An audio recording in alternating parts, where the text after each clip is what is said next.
Fala aí, torcedor, trazendo mais um vídeo aqui no nosso canal.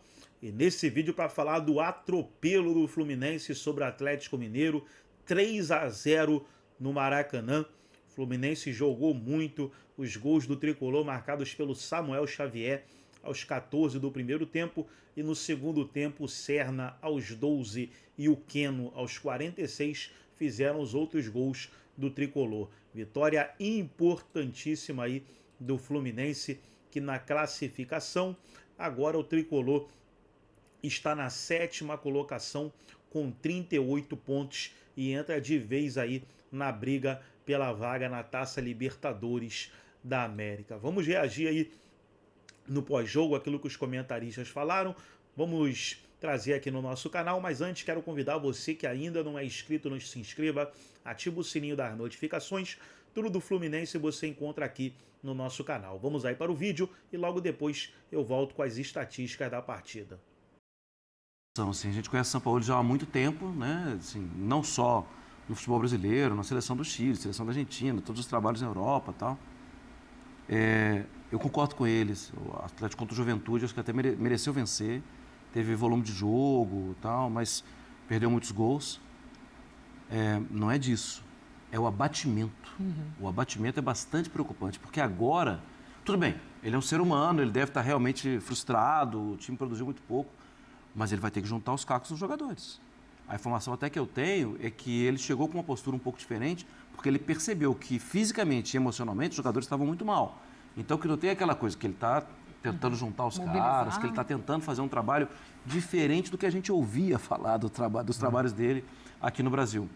Só que desse jeito ele não vai conseguir mobilizar. Eu acho que ele vai...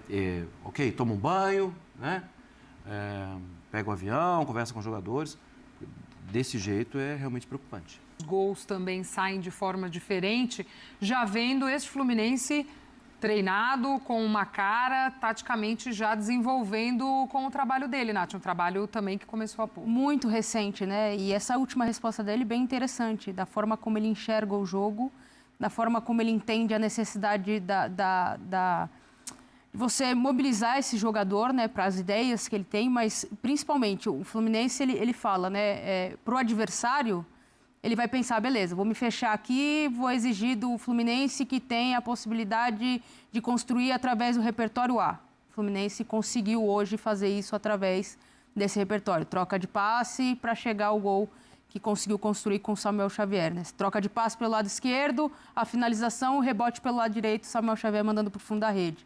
Uma bola em recuperação e aceleração de jogo, num contra-ataque. No momento em que o time adversário está tentando, no caso o Galo, construir o gol de empate. Tem aceleração, a boa definição e consegue construir o seu gol. E depois o gol, obviamente, que sai do Queno, também numa outra alternativa e, como ele citou, num terceiro homem. É importante, né, Marra? O que me chamou muita atenção é porque a pergunta era uma pergunta... A gente pode esperar do seu time um time mais direto, 1, 2 toques e aí, assim, além de tudo o que ele disse, é a preocupação de não caracterizar um trabalho que acabou de chegar para um time que tem possibilidades diferentes. Tem jogadores com características diferentes. Isso é importante não só para hoje, isso é importante para os próximos jogos. Isso é importante para o próximo time que vai jogar contra o Fluminense. Para o Fluminense causar surpresa nos adversários. Ele é muito esperto. E ele fala sobre a complexidade ou a complexidade do jogo. E uma coisa interessante, né? É um começo de trabalho de um treinador que, já por ter trabalhado no futebol brasileiro, entendeu quais eram os problemas e as urgências do time. Então, ele não foi complexo. Ele fez o simples no Fluminense. Principalmente, Lúcio Acosta. Sim. E se mostrou... Que bola, hein, no primeiro gol. Não, bolaça, dá assistência para o John Kennedy, outra opção dele, porque com o Cano indisponível, ele não vai com o Everaldo, ele vai com o E na teoria seria o Everaldo pelo ritmo de jogo, né? E o John Kennedy, se pensar ali, seu time jogando em casa, precisando de ideias, precisando da torcida jogar junto, era a opção ideal para dar mais mobilidade para o ataque. Funcionou muito bem, embora o John Kennedy ainda precise trabalhar, ter mais tranquilidade na frente do gol, ter um pouco mais ali de capacidade de centroavante.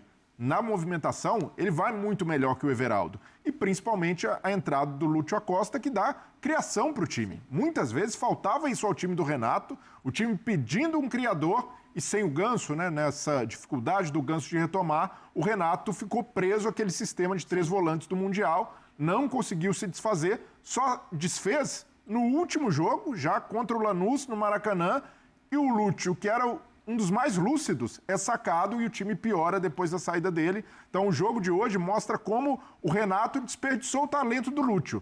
Não vai ser um grande craque, um grande ídolo do Fluminense? Não dá para saber, mas pelo que o time pedia, mais criatividade, ele entregou muito bem e o Zubeldia teve essa capacidade, teve o mérito de reconhecer rápido as necessidades do time. E rápido a gente está falando, nessa rodada, só nesse sábado, 3 treinadores argentinos que estão começando o trabalho. O mais longevo deles, o Sampaoli, com 8 jogos. Ramon Dias também 3 jogos, Zubeldia também 3. Então, em outubro, que a gente já está na reta final de temporada, 3 técnicos estrangeiros estão começando agora. Então, a cobrança precisa ser medida com o tamanho desse desafio. E com esse contexto, eu vejo que o Zubeldia teve uma leitura muito rápida do que o time precisava. É muito cedo para falar o trabalho está no caminho certo, ou o trabalho o Fluminense vai ser outro time com o Zubeldia, mas ele mostrou muita sagacidade por já ter trabalhado no futebol brasileiro, de reconhecer os problemas do time. E outra coisa que a gente não viu, Soteldo entrando todo jogo, não produzindo nada, Soteldo. Soteldo já está no banco e já é a última opção, como deve ser. O Zubeldia até citou no jogo passado que na época em que ele trabalhava na LDU, chegou a enfrentar o Soteldo. É um Soteldo de 10 anos atrás, que não tem entregado nem em recomposição, como nunca entregou, mas principalmente na parte em que ele fazia diferença, que era no 1 contra 1. Então tem que ser alternativa, o Keno volta a ser a segunda opção, Keno marca um gol. Então todas as escolhas do Zubeldia reforçaram os erros do Renato, e ele pagou caro por isso, e reforçam como as escolhas do treinador fizeram a diferença no jogo de hoje para uma vitória com total autoridade. Até porque se você não tem o Ganso, que seria o cara dessa engrenagem entre a construção do meio de campo, né, primeira saída de bola, passagem pelo meio de campo, e você acelerar ou desacelerar o jogo, conseguir construir a partir disso, você não tinha um jogador com essa característica no seu elenco, até a chegada do Lúcio. O Lúcio, quando ele enfrenta o Red Bull Bragantino, naquele jogo em Bragança, ele fez uma boa partida e se pensava que ele teria uma sequência de jogo com o Renato, e não acontece. Então, é isso que você falou. A ideia do Renato muito preso nos 3 volantes, que deu certo no Mundial. Um cara pedindo passagem e a necessidade de você ter um cara construtor, um cara que faz a engrenagem rodar de uma forma um pouco mais fluido, porque parecia que o Fluminense estava nessa fluidez normal de jogo e passou muito, obviamente, pelo Lúcio. Lúcio Acosta é quem fala lá no Maracanã. Vamos ouvir.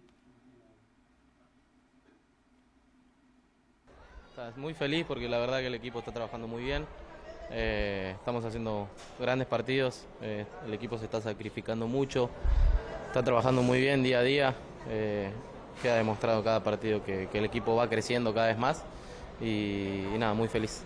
Hoje a gente consegue dizer com segurança que você conquistou essa vaga no meio-campo. O Fluminense ficou muito tempo jogando com 3 volantes.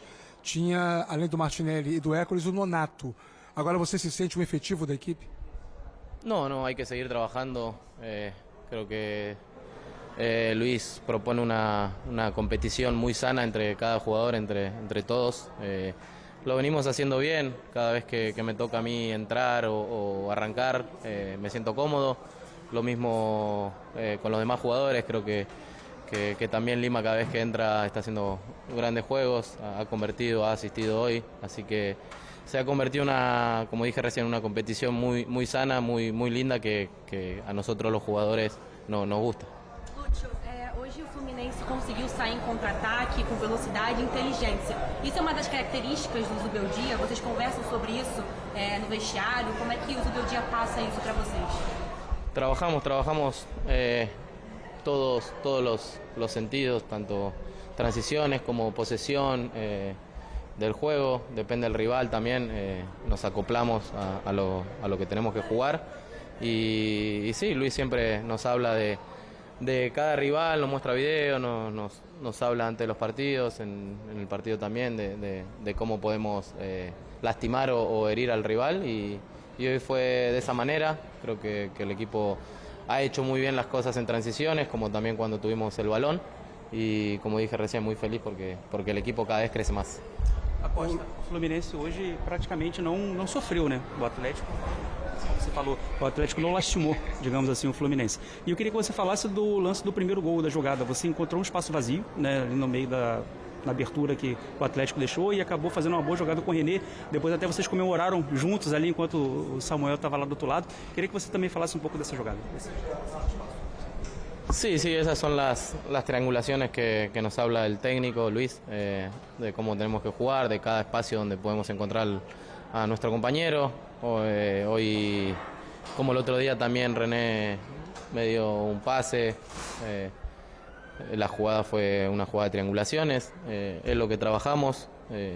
Lo vi a John correr, el pateó al arco, que el rebote a Samuel, la verdad que sí. El grupo está muy bien, se siente muy bien, como dije recién, cada día que pasa, cada día que jugamos, el equipo va creciendo más, se siente con más confianza y la verdad que muy feliz por eso. Deixa eu te fazer uma pergunta sobre o segundo gol. Começa a jogada do contra-ataque com você ganhando uma bola pelo alto e, convenhamos, a sua estatura não é das mais favoráveis. Como é que é isso? Como é que você compensa isso?